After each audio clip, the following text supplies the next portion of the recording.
The first time I looked at Forge World, and I was like, oh, hey, cool, oh, holy, you guys did what? There's just way too much. You can't keep it all in your head at once. It was so beyond our production capability. We were just like, that's crazy. We can't do that. I couldn't stop the artist who started creating it.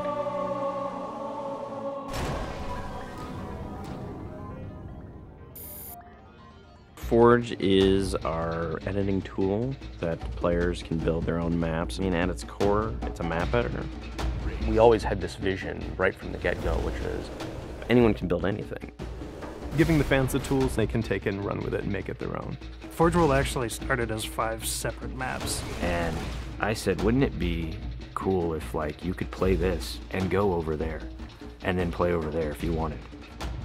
And Forge World was born.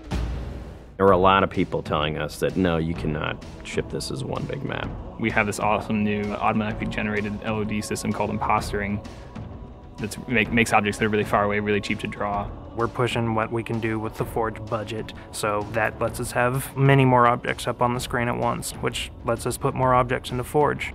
Interesting to take the Banshee or Falcon out for a spin in Forge World, because it actually takes a while to get from one into the other. The second you come into the space, you should know that you're on Halo. Our old friend, the Forerunners, come back, because the Forerunners create all sorts of cool, interesting pieces of geometry. We wanted to give people a variety of locations that they could forge in a different way. So a gulch, an island, an interior, a very small outdoor pocket, and then the rock, which was kind of based off Ascension. Let's use a lot of interesting parts in it so that people can manipulate it or we can change it. Why don't we bring back Blood Gulch and carve it all up into pieces so that people can start manipulating it in interesting ways. And then Sanctuary was the other one. The Cage and Paradiso, that's just Chad and I playing with the map editor and actually building cool maps within Forge World. I mean, we were doing that exactly how the fans would do that. we definitely looked at what we did in Halo 3 and said, what can we learn from this? It's one thing to build just a stunning amount of map variants, but like nobody was expecting Forge art, I don't think. Like that was just a completely, whoa, what? The Rube Goldberg machines, yeah, those are everywhere.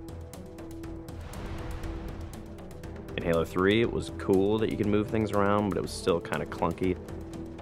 And we're like, we have to make this better.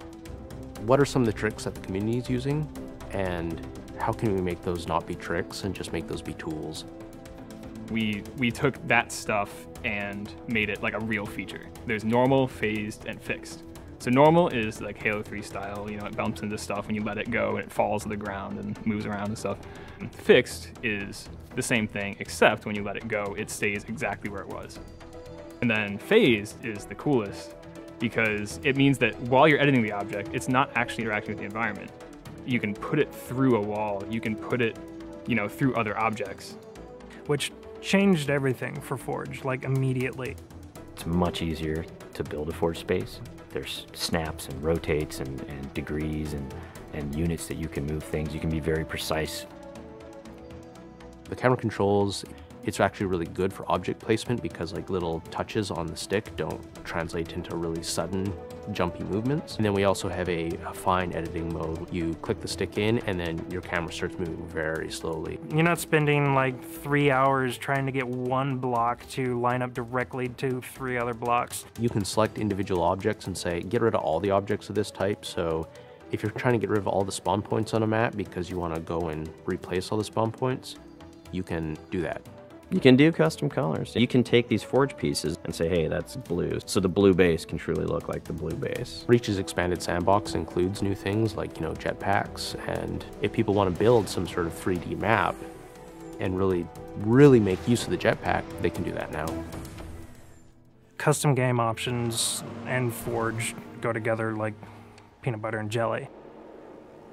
You're able to do things with game types that people might not even expect. My favorite example is King of the Hill, where the warthog is the hill.